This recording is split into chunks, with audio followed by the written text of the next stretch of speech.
බුදුරජාණන් වහන්සේගේ ධර්මයේ ඇලපිල්ලක් ඉස්පිල්ලක් කවුරු හරි වෙනස් කරනවා නම් ඒ පුජ්‍යලයා වෙනුවෙන් නිරයේ දොරවල් ඇරෙනවා කියන කතාව තමයි කියන්න වෙන්නේ. මොකද මේ නෛර්යානික ධර්ම රත්නේ පාපිල්ලක්වත් වෙනස් කරන්න කාටවත් බෑ. ඒ පාපිල්ල වෙනස් වීම තුලිනුත් තව කෙනෙකුගේ නිවන් මාර්ගය තමයි ඇහිරිලා යන්නේ. ඒ හින්දා උතුම්ම ධර්මය උතුම්ම විදිහට දේශනා කරන්න ඕනේ. භාග්‍යතුන් වහන්සේ පැහැදිලි කරලා තියෙන ප්‍රමාණයට වඩා වැඩි කරන්නත් බෑ. ඊට වඩා අඩු කරන්නත් බෑ. බුද්ධ වචනේ තමයි අපිට දේශනා කරන්න තියෙන්නේ. එහෙම නුනොත් බොහොම දුක් වලට මුහුණ දෙන්න සිද්ධ වෙනවා.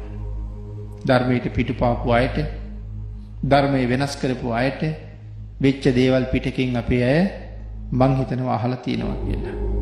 කපිල මත්ස්‍යගේ කතාවේ එහෙම භික්ෂුන් වහන්සේ නම කාශ්‍යප බුද්ධ ශාසනය පෝය කරන්න ගිහිල්ලා ආසනෙත් වාඩි වෙලා බොහෝම ත්‍රිපිටකධාරී භික්ෂුවක් හැමදාම කියවන්නේ ඕකනේ කියලා නැගිටලා ආවා.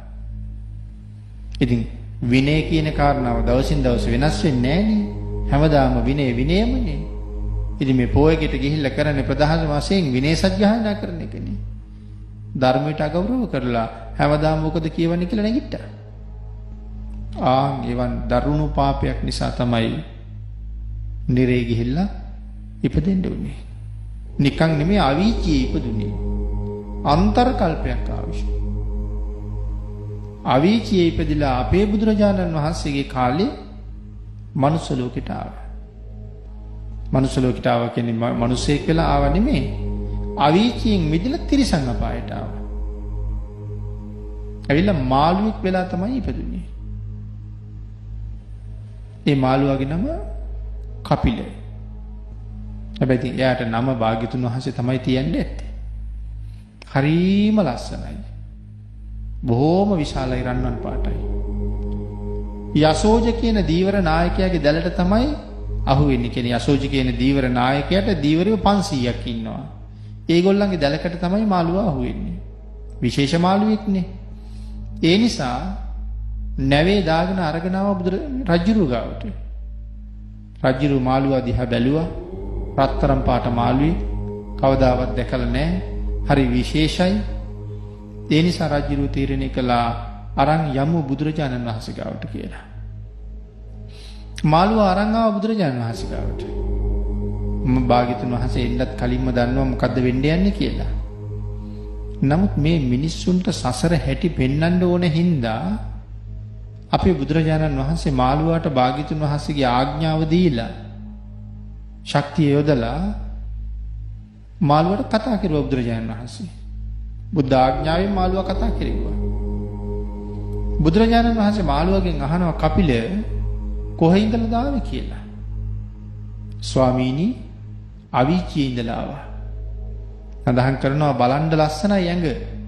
හැබැයි ඉතින් කට අරිනකොටම මුළු ජේතවනාරාමෙම දුගඳ හමන තරමට දුර්ගන්ධයක් පැතිරෙන්න පටන් ගත්තා කියලා. ස්වාමීනි නැත්නම් භාග්‍යතුන් වහන්සේව කපිල දැන් කොහෙද යන්නේ කියලා. කොහේ ඉඳලාද ආවේ කිව්වා. අවීචියේ ඉඳලා කිව්වා.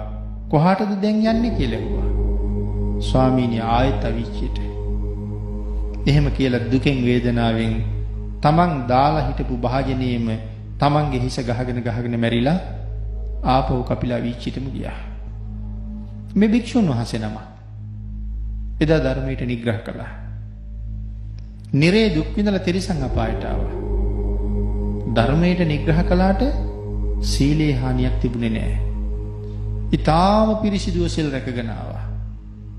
ඒ හින්දා තමයි රත්තරම් පාට එකක් හම්. හැබැයි මේ කටින් තමයි ධර්මයට නිග්‍රහ කළේ. ඒ හින්දා කට ඇරපු පමණින් මුළු ජේතවනාරාමෙම දුගඳ හමන තරම් දුර්ගන්ධයක් ඒ කටින් පිට වෙනවා. ඉතින් මේ ධර්මයට එක තැන